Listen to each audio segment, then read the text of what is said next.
అందరికీ నమస్తే. నేను మీ తేజస్విని. ఇవాళ వైరల్ టమోటా చట్నీ ఎలా ప్రిపేర్ చేయాలో చూద్దాము. ఇది చపాతీ, పూరి, ఇడ్లీ, దోశ అలాగే రైస్లో కూడా చాలా బాగుంటుంది. ఈ చట్నీ సూపర్ టేస్టీగా మనం ఎలా ప్రిపేర్ చేయాలో క్విక్గా కూడా మనం చేసేసుకోవచ్చు. అందరూ అంటుంటారు ఎప్పుడు టమోటా చట్నీ రైస్లోకైనా, ఇలా చపాతీ, పూరీలో కూడా ఈ వైరల్ టమోటా చట్నీ అయితే టేస్టీగా మనమైతే తినేయచ్చు. అది ఎలా ప్రిపేర్ చేయాలో ఈరోజు అయితే చూసేద్దాము. ముందుగా నా ఛానల్ అయితే కొత్తగా చూస్తుంటే సబ్స్క్రైబ్ చేయండి, వీడియో చూస్తుంటే లైక్ చేసి షేర్ చేయండి, ఇంకాస్తమంది నా వీడియోని అయితే చూడగలుగుతారు. ఇప్పుడు ఇక్కడ టమోటాలు అయితే ఒక 7-8 అండి, ఇలా హాఫ్గా కట్ చేసుకొని ఒక ప్లేట్లో పక్కన పెట్టేసుకుందాం. ఇప్పుడు స్టవ్ ఆన్ చేసి కడాయి పెట్టుకొని కొద్దిగా ఆయిల్ అయితే వేసుకుందాం. అది వేడెక్కిన తర్వాత మనం ఇలా హాఫ్గా కట్ చేసినవన్నీ టమోటాలు ఇలా అన్నీ సన్న మంట మీద పెట్టుకొని ఈ టమోటాలని మనమైతే కుక్ చేసుకోవాలి. ఇలా అన్నీ పెట్టుకున్న తర్వాత వెల్లుల్లి రవ్వలు అయితే ఇలా 6-7 అయితే ఇలా పొట్టు తీసేసుకొని మనం మధ్యలో ఇలా టమోటాల దగ్గర ఆయిల్లో అయితే వేసేసుకుందాము. ఈ ప్లేట్ వేసుకొని మనం మగ్గించుకుందాము. బాగా ఇలా దూరగా మగ్గిన తర్వాత టమోటాలన్నీ ఇంకొక సైడ్కి అయితే టర్న్ చేసేసుకుందాము. ఆల్రెడీ ఇవైతే కుక్ అయిపోయాయండి. మీకు ఇంకా మగ్గలేదు అనిపిస్తే మీరు ఇంకొక వైపు కూడా కుక్ చేసుకోండి. ఇప్పుడు నేను ఇవన్నీ ఒక ప్లేట్లో తీసుకొని చల్లార్చుకుంటున్నాను.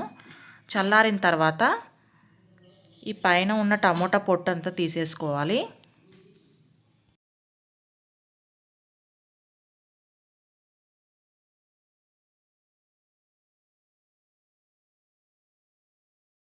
ఈ వెల్లుల్లిపాయలు ఇంకాస్త మగ్గిన తర్వాత మనమైతే తీసేసుకుందాము. స్టవ్ ఆఫ్ చేసేసుకొని ఇదిగోండి, ఇప్పుడు ఈ తొక్క అయితే చల్లారిపోతే ఇలా ఈజీగా వచ్చేస్తుంది. వేడి మీద అయితే తీయకండి. అన్నీ ఒక బౌల్లోకి అయితే ఇలా పెట్టేసుకున్నాము.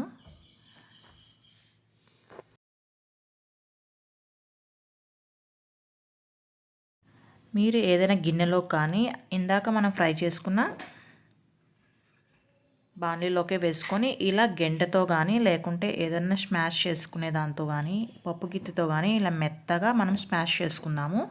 ఇలా అంతా గుజ్జునంతా టమోటాలు ఇలా ఉండాలండి. మెత్తగా గుజ్జు చేసుకున్న తర్వాత ఇందులోకైతే రుచికి సరిపడా సాల్ట్ వేసుకుందాము. అలాగే కారం కూడా రుచికి సరిపడా వేసుకుందాము.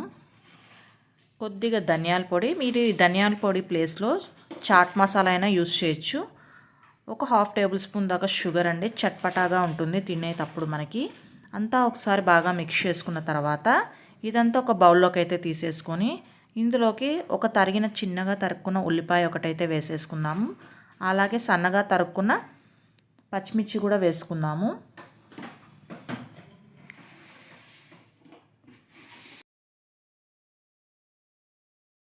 సన్నగా తరుక్కున్న కొత్తిమీర కూడా వేసేసుకొని అన్నీ ఒకసారి గెంటెతో బాగా స్మాష్ చేసుకుందాము. ఇందులో ఉన్న ఫ్లేవర్స్ అన్నీ మనకు టమోటాలకు వచ్చేలాగా స్మాష్ చేసుకుందాము.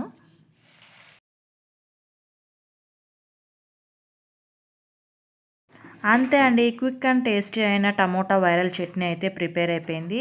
ఇది రైస్లోకి సూపర్గా ఉంటుంది. వేడి రైస్లోకి కలుపుకొని తింటే.